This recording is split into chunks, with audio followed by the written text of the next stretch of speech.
ua ho o mai lo taimi.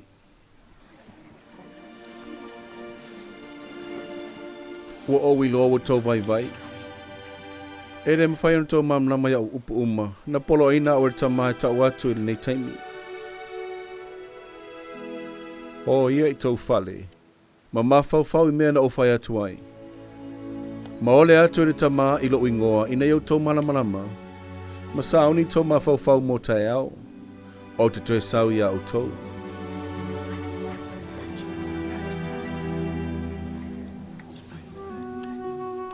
Ai o te alu nei re tamaa, ma ai whaali atu fo ia o lava i toa inga o le lo Israelu. A wā ua le o le lo i la tau re tamaa, o e si la fiere mea wa ia ave i la tau.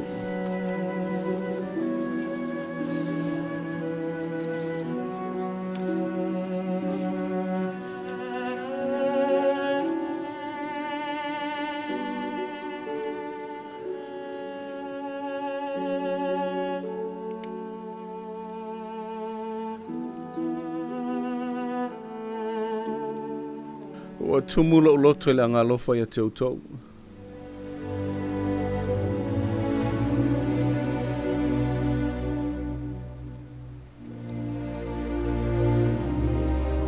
O iai nisi o tau o mamai, au mai i nei.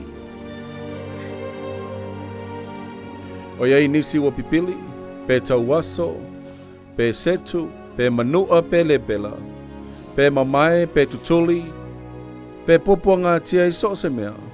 Ia au mai o le au wha malolo i la tau.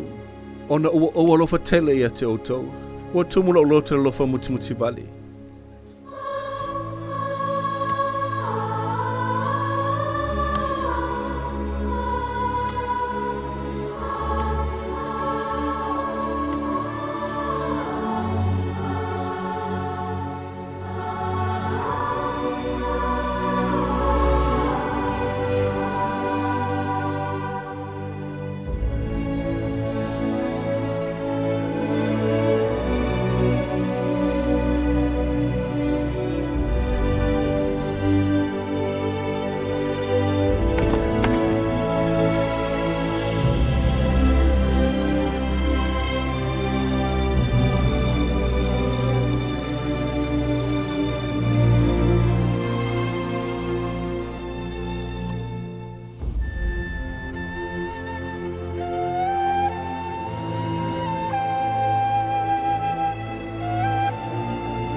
ai tau whanau iti.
Dr. Tully.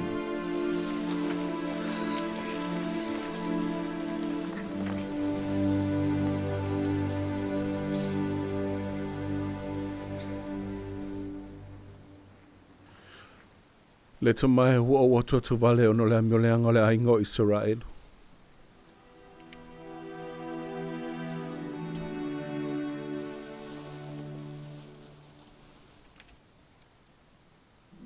Tamai o tatalo e lau fio mo le rinu.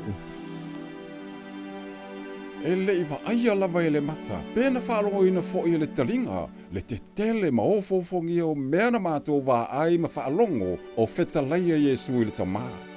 E le mawhai e sa laulau whaiva o na tau tala ai. Pē mawhai fo i e sa tangata o na tūsia. Pē mawhai fo i e loto o tangata o na malamalama i mea te tele. Ma le o fofongi e pē o na mātou wā ai ma whaalongo o feta laia Yesu.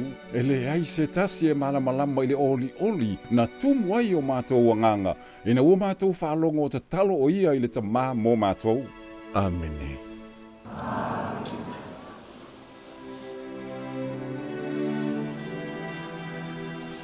Tula ia.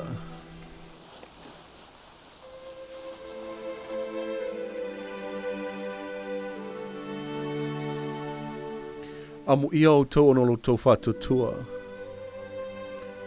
Whau tau a totua la ori ori.